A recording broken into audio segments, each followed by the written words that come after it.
오늘 예배에 나오신 우리 영광의 모든 성도들에게 하나님께서 주시는 자유와 승리의 기쁨이 넘쳐나기를 주님의 이름으로 축원합니다. 우리 성도님들은 리바운드 효과라는 단어를 들어보신 적이 있으십니까? 심리학에서 사용하는 용어인데요. 두 그룹에게 어떤 한 학자가 실험을 해보았습니다. A그룹에게는 흰 곰을 적극적으로 생각해 보십시오. 그리고 두 번째 그룹인 B그룹에게는 흰 곰을 절대로 생각하지 마십시오 라고 지시하였습니다. 그리고 난 후에 이 두 그룹에게 종을 주면서 이렇게 이야기했습니다. 이야기를 나누면서 흰 곰이 생각날 때마다 종을 치십시오. 사랑하는 성도 여러분, A그룹과 B그룹 중에 누가 더 종을 많이 쳤을까요? 네, 이미 알고 계시는군요. B그룹이 더 종을 많이 쳤습니다. 생각하지 어떤 것을 하지 말라고 결심을 하면 오히려 그에 대한 반동으로 그것들을 더 많이 생각하고 자주 떠오르며 그것들을 하게 되어지는 인간의 모습을 그대로 나타내는 것입니다. 이처럼 사람에게는 하지 말라고 하면 더 하고 싶고 또 하라고 하면 하기 싫어하는 그런 반대의 마음들이 우리 사람들에게 많이 있음을 볼 수 있습니다.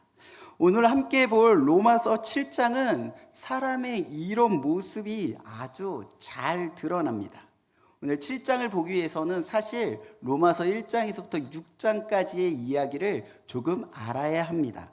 간략하게 요약해서 이야기해 본다면 하나님께서 사람을 이 세상에 지었는데 세상의 모든 사람들이 죄를 지었고 하나님의 영광에 이르지 못하였습니다. 그래서 하나님께서 예수 그리스도를 이 땅에 보내주셔서 모든 사람들을 구원하셨습니다. 그리고 로마서 6장에 이르러서는 성도는 행위가 아닌 은혜로 구원을 받으며 하나님께 순종하는 이유는 우리가 그리스도와 함께 죽어 새로운 정체성, 하나님의 자녀라는 정체성을 가지게 되었음을 말해 줍니다. 그런데 구원받았음에도 불구하고 성도의 모습 속에는 여전히 선과 악을 따라가려고 하는 두 모습이 존재합니다. 그 이유는 여전히 죄의 본성이 우리 안에 남겨져 있기 때문입니다. 바울은 우리 안에 있는 죄의 정욕을 이기고 이 세상에서 하나님의 자녀로서의 삶을 살기 위해서는 성령의 인도하심을 받아야 함을 6장에서까지 말씀하고 있습니다. 그런 후에 7장에 이르러서 하나님이 우리에게 주신 율법은 어떤 의미가 있으며 왜 우리에게 주셨는지를 설명합니다. 그리고 죄와 율법에 대한 연관성뿐만 아니라 어떠한 기능을 하는지 오늘 7장에서 이야기하고 있는 것입니다. 오늘 말씀을 통해 율법이 죄와 어떤 관계가 있는지 그리고 구원받은 백성으로서 이 땅에서 우리는 어떠한 삶을 살아야 할지 말씀을 통해 살펴보고 은혜 받는 귀한 시간이 되어지기를 간절히 소망합니다. 로마서를 쓸 당시 유대인들은 율법을 지키기 위하여 아주 필사적이었습니다. 유대인들은 열심히 율법을 지키고 따라야지만 구원을 받을 수 있다라고 생각하였습니다. 심지어 예수 그리스도를 믿는 유대인, 특별히 로마 교회 안에 있는 유대인들조차 율법을 지켜야 구원을 얻는다라고 생각했습니다. 그래서 바울은 율법과 죄의 관계를 쉽게 이해시키기 위하여 당시 유대인들의 결혼 제도를 예로 들어 우리가 율법에서 벗어나 자유롭게 되었음을 설명합니다. 오늘 2절 말씀에 보니 남편 있는 여인이 그 남편 생전에는 법으로 그에게 매인 바 되나 만일 그 남편이 죽으면 남편의 법에서 벗어나느니라고 하고 있습니다. 남편의 법에서 벗어났다라고 합니다. 왜 이렇게 얘기합니까? 결혼은 살아있는 동안 서로를 구속합니다. 그래서 세상에서 가장 아름다운 구속이며 가장 잔인한 구속이라고도 이야기합니다. 지금도 그렇지만 당시의 혼인법에 따르면 남편이 있는 여인은 남편이 살아있는 동안 한 남자의 아내로서 법적 구속력을 가지고 있습니다. 만약 이 기간에 다른 남자를 만나거나 다른 남자와 결혼을 하게 된다면 간음하는 여인이라고 평가받게 되어집니다. 그러나 남편이 죽으면 어떻게 됩니까? 남편이 죽으면 이러한 법의 구속에서 자유롭게 되어집니다. 이와 마찬가지로 하나님의 백성도 이전에는 율법에 얽매여서 살아왔는데 예수 그리스도께서 우리를 위하여 십자가의 죽으심으로 말미암아 율법에서 벗어났고 자유케 되어졌습니다.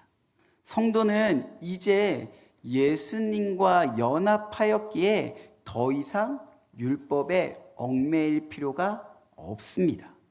이런 율법에 얽매이지 않는 우리의 모습을 4절은 조금 더 구체적으로 이야기합니다. 세번역으로 읽으면 조금 더 알기 쉬워서 세번역으로 4절을 읽어보겠습니다. 나의 형제 자매 여러분, 그러므로 여러분도 그리스도의 몸으로 말미암아 율법에 대해서는 죽임을 당했습니다. 그래서 여러분은 다른 분, 곧 죽은 사람들 가운데서 살아나신 그분에게 속하게 되었습니다. 아멘. 율법 역시 살아있는 사람만을 구속하는데 우리는 예수 그리스도의 십자가의 죽음과 함께 죽었다라는 것입니다. 그리스도께서 죽음을 통하여 율법을 완성하셨고 율법에 대하여서 우리를 죽게 만드셨다는 것입니다. 그러므로 우리도 그 죽음에, 십자가의 죽음에 참여한 우리도 이제 율법에 대하여 아무런 관계가 없어지는 것입니다. 우리는 율법과 아무런 관계도 연관성이 없는 사람이 되어진 것입니다. 그리고 새로운 신분도 얻게 되었습니다. 어떤 신분입니까? 죽은 사람들 가운데서 살아나신 그분, 바로 그리스도께 속한 사람이 되었습니다. 이제는 율법과의 결혼 관계를 끝내고 예수 그리스도와 사랑에 빠져서 그분의 소유가 되었고 그분의 신부가 되었으며 하나님 나라의 자녀가 된 것입니다. 그런데 그리스도의 소유, 신부, 하나님 나라의 자녀가 되기 이전에 우리의 모습은 어떠하였습니까? 5절에 보니 그 모습이 이렇게 나타납니다. 우리 5절 말씀 함께 읽어보도록 하겠습니다. 우리가 육신에 있을 때에는 율법으로 말미암는 죄의 정욕이 우리 지체 중에 역사하여 우리로 사망을 위하여 열매를 맺게 하였더니. 아멘. 무엇이라고 말씀하십니까? 이전에 우리의 모습은 율법으로 말미암아 죄의 정욕에 끌려다니는 사람들이었습니다. 이상하지 않습니까? 율법이 우리를 제2의 정욕으로 끌고 다녔다라고 말하고 있습니다. 여기서 말하는 율법은 하나님의 명령, 하나님의 말씀을 말하고 있는 것입니다. 율법이 육신에 있는 우리를 자극하여서 나의 힘으로 살려고 하고 제2의 정욕을 계속적으로 일으키게 만들며 제2의 지배를 받기를 기뻐하는 옛사람이 우리 자신을 장악하여 결국 사망의 열매까지 이르게 만든다는 것입니다. 사람은 하지 말라고 하면 더 하고 싶고 하라고 하면 하기 싫은 이 죄의 본성이 있는데 그 율법이 그 죄의 본성을 자극하여 죄 가운데로 끌고 가고 있다라고 말하고 있는 것입니다. 그러나 이제는 우리가 그리스도의 십자가의 은혜로 인하여 얽매여 있던 율법에서 벗어났습니다. 이전에는 율법으로 인하여 죄로 끌려갔는데 율법에서 벗어났으니 이제 죄로 끌려가지 않게 되었다는 것입니다. 오히려 영의 새로운 것으로 섬기고 율법 조문의 묵은 것으로 하지 않게 되었기 때문에 더 이상 율법이 죄의 본성을 충동질하거나 부추기지 않게 되었습니다. 6절 하반절 또한 세 번역으로 읽어보겠습니다. 율법에서 풀려났습니다. 그래서 우리는 문자에 얽매인 낡은 정신으로 하나님을 섬기지 않고 성령이 주시는 새 정신으로 하나님을 섬깁니다. 아멘. 이는 우리가 이제 더 이상 율법에 얽매이지 않게 살아가는 이유가 하나님의 율법이 낡았거나 낙후되어 우리가 순종할 필요가 없기 때문이 아니라는 것입니다. 우리가 더 이상 이 율법에 대하여서 율법을 끌려가지 않는 이유는 우리의 마음의 내면의 동기가 바뀌었기 때문입니다. 이제는 구원을 받으려고 율법을 지키는 것이 아니라는 것입니다. 그리스도께 속하였고 하나님의 사랑을 받는다는 확신이 우리에게 있으므로 우리의 남편이신 그리스도를 사랑하여 율법에 순종하게 되어지는 것입니다. 이전에 육에 끌려가고 율법에 끌려갈 때는 구원받지 못할까 봐 두려운 마음, 무서운 마음으로 율법을 지켰다면, 수동적으로 지켰다면 이제는 그리스도를 사랑하기 때문에 능동적으로, 자발적으로 그 율법을 지키게 되어지고 있다는 것입니다. 왜 이렇게 이야기하는 것입니까? 지금 바울이 이 로마서 7장을 쓰고 있는 이유 때문입니다. 이 로마서 7장을 읽고 있는 사람들 때문입니다. 유대인들은 율법을 통하여 구원에 이르겠다라고 말하고 구약에 기록된 율법의 방식대로 하나님을 섬겨 하나님 앞에서 구원받고 의롭다함을 받겠다라고 지금 이야기하고 있는 그 사람들을 비판하며 바울이 쓰고 있는 것입니다. 그렇다고 해서 예수를 믿는 오늘날의 우리에게 율법이 필요 없다라고 오해해서는 안 됩니다. 분명히 우리에게도 율법은 여전히 필요합니다.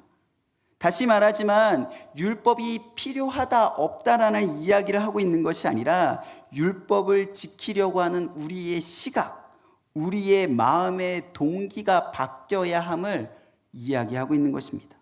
성도는 구원받기 위해 율법을 지키고 하나님을 섬기는 것이 아니라 복음의 은혜를 따라 성령의 도우심을 받아 하나님을 섬기는 사람들입니다. 그러므로 우리가 하나님을 섬기는 이유는 구원받기 위해서가 아니라 하나님을 사랑하기 때문에 율법에 순종하며 하나님을 사랑하는 마음을 표현하고 있는 것입니다. 그러므로 성도는 하나님의 계명을 대할 때 그것을 지키려고 노력하는 것에서 벗어나 그 의미를 우리의 마음 깊이 새기며 하나님께서 진정으로 원하시는 것이 무엇일까 생각하며 그 의미대로 하나님을 섬기며 따라가는 것입니다.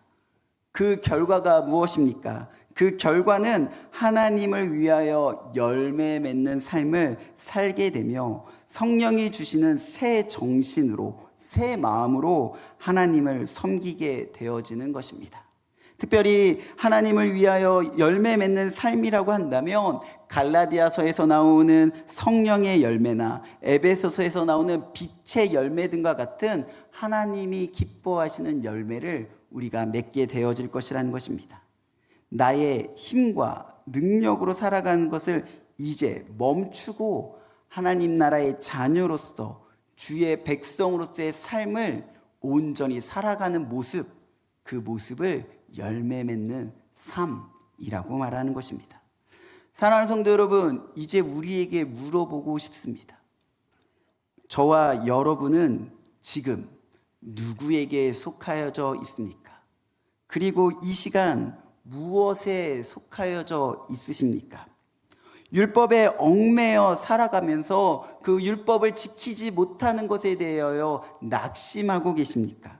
아니면 그리스도에게 속하여 율법에 대해서 자유하지만 그 율법의 깊은 의미와 율법을 지키는 이유가 하나님을 사랑하는 것이 되어 하나님 앞에서 하나님을 위하여 열매 맺는 삶을 살고 있으십니까? 분명히 말하지만 우리는 율법에 속한 사람이 아닙니다. 바울이 성도가 율법을 지키며 하나님께 순종하는 이유가 하나님을 기쁘시게 하는 것이라고 분명하게 밝히고 있습니다. 우리는 구원받기 위해서 율법에 순종하는 것이 아니라 그리스도와 결혼하였고 그리스도를 기쁘게 하기 위하여 율법을 지키며 순종하는 삶을 살아가는 것입니다. 두려워서가 아니라 사랑해서 율법을 지키며 율법을 따라가며 하나님 앞에 서 있는 것입니다. 그렇다면 이제는 영의 새로운 것, 다시 말해서 복음 안에서 자유롭게 살아가게 되어집니다. 자유롭게 살아간다 하여서 율법을 어기거나 율법을 무시하는 것이 아니라 그 깊은 의미를 알아서 더욱더 그 깊은 의미대로 살아가는 것입니다. 우리는 결코 완벽하지 않기 때문에 율법의 조문을 하나하나 지키며 살아갈 수 없습니다. 예수님의 은혜로 주어진 참된 복음 안에서만 우리는 이 율법도 지켜갈 수 있으며 주님께서 기뻐하시는 삶 또한 살 수 있습니다. 복음 안에서 주시는 구원으로 인하여 자유를 누리며 살아갈 수 있게 되어지는 것입니다. 이것이 그리스도께 매여 살아가는 자녀의 모습이며 오늘 이곳에서 예배드리는 우리 영광의 모든 성도들의 모습입니다. 그리고 우리가 예수 그리스도를 사랑함으로 하나님을 사랑하고 이웃을 사랑하게 될 것이며 그래서 이 땅을 살아가면서 율법의 옛것에 얽매여 살아가는 것이 아니라 새로운 것, 예수 그리스도의 은혜를 전하며 살아갈 수 있는 것입니다. 우리 주변을 한번 살펴보십시오. 여전히 율법에 얽매여져 있고 세상에 얽매여져 있어서 참된 평안과 안식을 누리지 못하는 수많은 사람들이 저 곳 가운데 살아가고 있습니다. 우리는 그들에게 우리가 처음 알게 되었던 우리를 구원하시고 우리를 자유케 하시며 참된 평안과 안식을 주셨던 예수 그리스도를 전해야 합니다. 율법에 얽매여 있는 자들에게 복음을 전하여 그들을 자유케 해야 합니다. 그래서 하나님을 위하여 열매 맺는 삶을 나뿐만 아니라 내 주변에 있는 많은 사람들도 같이 맺을 수 있게 해야 하는 것입니다. 사랑하는 성도 여러분, 우리가 그리스도께 속해져 있다면 그 기쁨을 나만 누리는 것에서 멈추는 것이 아니라 내 주변에 여전히 율법에 얽매여 있는 자들에게 그리스도를 전하여 주어 그들도 우리와 같이 하나님이 주시는 참된 자유를 누리게 하는 저와 우리 성도들이 되어지기를 간절히 소망합니다. 우리는 율법에 매여 있다라고 이야기합니다. 그리고 그 율법이 죄의 정욕을 부채질하고 사망으로 이끈다라고 말씀에서 들었습니다. 그렇다면 율법이 나쁜 것입니까? 우리를 죄의 정욕을 충동질하고 사망으로 이끌고 있는 이 율법이 나쁜 것입니까? 바울은 이러한 의문을 담아서 7절과 같이 말합니다. 그런즉 우리가 무슨 말을 하리요? 율법이 죄냐? 그럴 수 없느니라. 율법으로 말미암지 않고는 내가 죄를 알지 못하였으니 곧 율법이 탐내지 말라 아니하였더라면 내가 탐심을 알지 못하였으리라. 아멘. 바울은 율법이 나쁜 것이냐라는 질문에 단호하게 그럴 수 없느니라고 답합니다. 율법 자체가 헛되거나 흠이 있지 않다고 이야기합니다. 그러면서 율법의 긍정적인 기능을 하나 소개하고 있습니다. 율법의 긍정적인 기능은 율법을 통해 죄를 깨닫고 알게 되어진다는 것입니다. 율법이 아니고는 우리는 죄를 온전히 알 수 없습니다. 여기서 안다라는 말은 이것이 죄다 아니다라는 단순한 지식을 이야기하는 것이 아니라 실제적인 죄를 경험함으로써 우리가 경험하였던 우리 몸에 새겨진 그 지식을 이야기하고 있는 것입니다.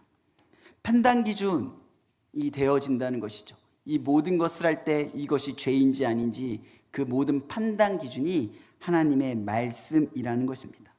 율법에서 탐내지 말라라는 말씀을 읽고 나니 어떤 마음이 들기 시작하냐면 내 마음 속에 이 마음이 탐심이구나, 이것이 하나님 앞에서 잘못되었구나라는 것을 깨닫게 되어진다는 것입니다.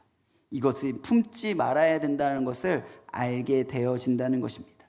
율법으로 말미암아 또 하나님의 말씀으로 말미암아 우리는 죄가 죄인 것을 깨닫게 되어지고 알게 되어집니다.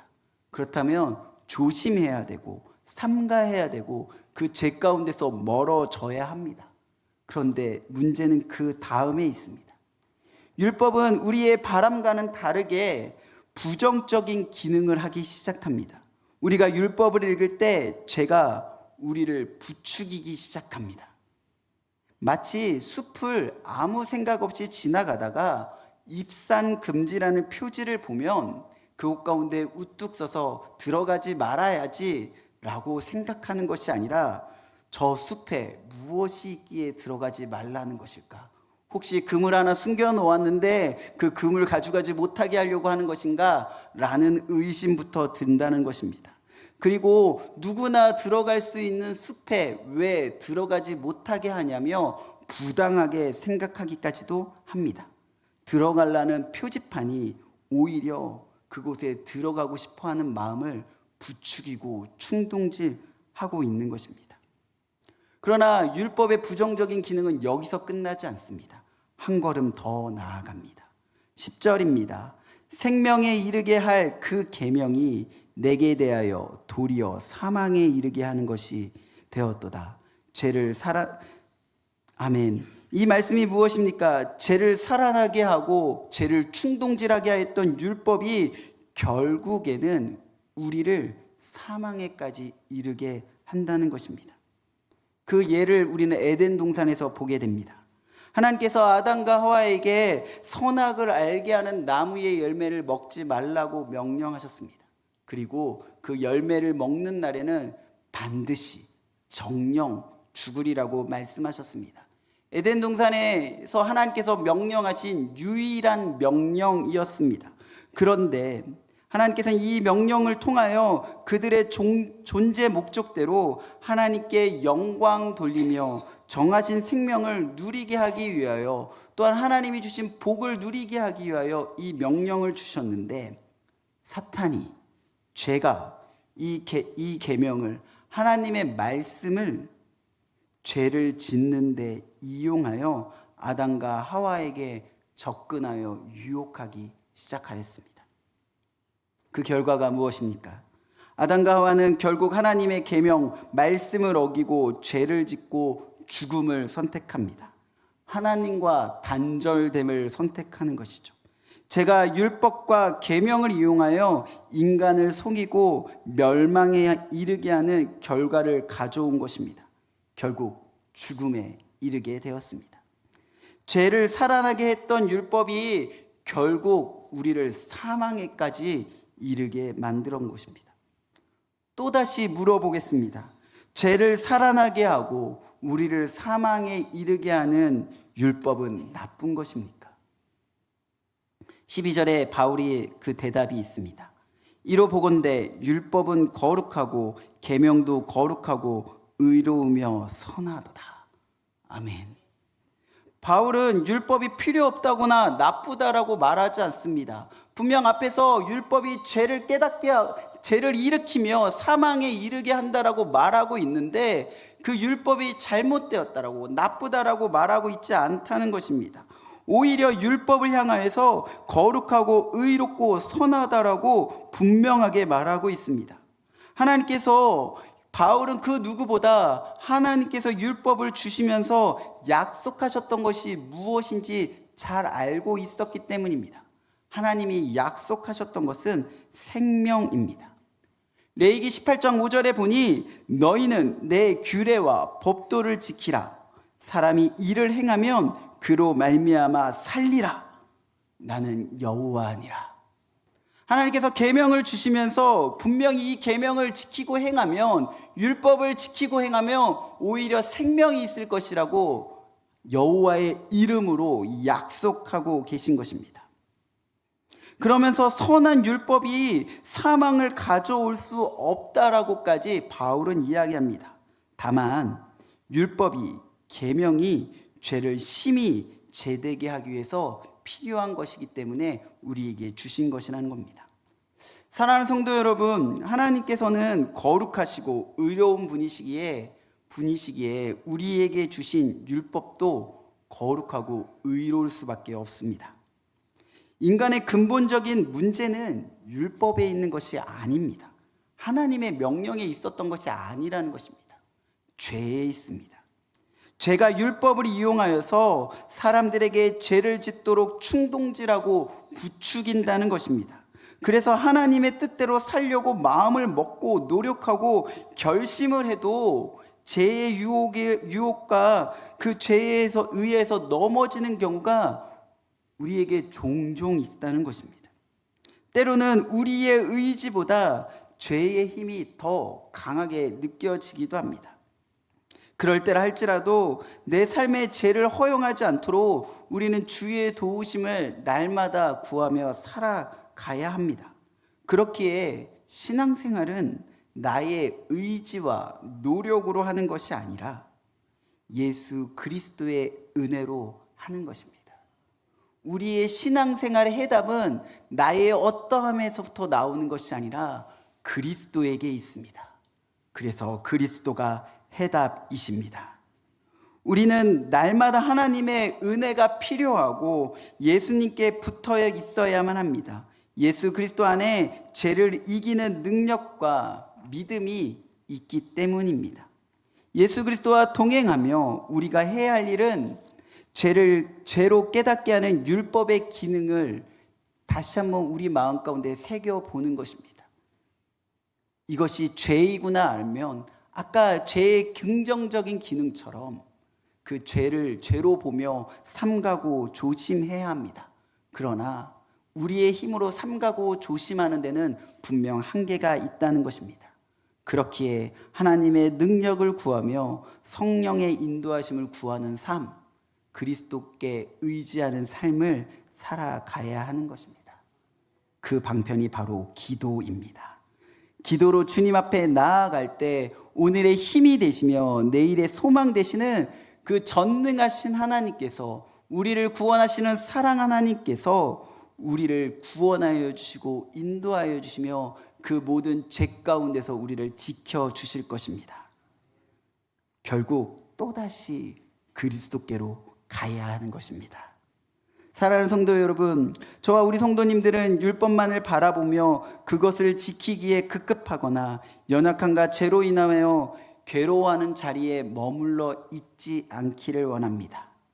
오히려 그것 가운데서 박차고 일어나서 은혜와 예수 그리스도의 보좌 앞으로 나아가 나를 위하여 십자가에 죽으신 예수 그리스도를 바라보는 삶을 늘 살아가기 원합니다. 그때 주가 주시는 능력으로 우리 안에 영향력을 행사하는 죄의 모든 권세를 깨트리고 온전히 주님께 순종하며 승리하는 삶을 살아갈 수 있기 때문입니다. 사랑하는 성도 여러분, 오늘 하루, 이번 한 주 우리는 무엇을 의지하며 무엇에 속하여 살아가시겠습니까? 간절히 소망하기는 예수 그리스도를 바라보고 예수 그리스도를 의지하여 어떤 죄의 문제가 우리에게 달려온다 할지라도 예수 그리스도의 이름으로 승리하며 이 땅 가운데서 복음을 전파하는 저와 우리 성도님들이 되어지기를 주님의 이름으로 축원합니다. 기도하시겠습니다. 하나님 감사합니다. 오늘도 우리 가운데 하나님의 은혜를 경험케 하여 주셔서 감사합니다. 율법이, 죄가 우리를 아무리 세상 가운데 끌려가고 주님이 없는 곳으로 끌어간다 할지라도 우리는 오직 주님만 바라보겠습니다. 주님만 의지하겠습니다. 주님, 그러하니 주님, 날마다 주를 의지하며 나아가는 저와 우리 모든 성도들의 삶 가운데 날마다 능력되어 주시고 힘되어 주셔서 이 땅 가운데 승리하는 삶 살아갈 수 있도록 은혜를 더하여 주시옵소서. 감사하며 예수님의 이름으로 기도합니다. 아멘.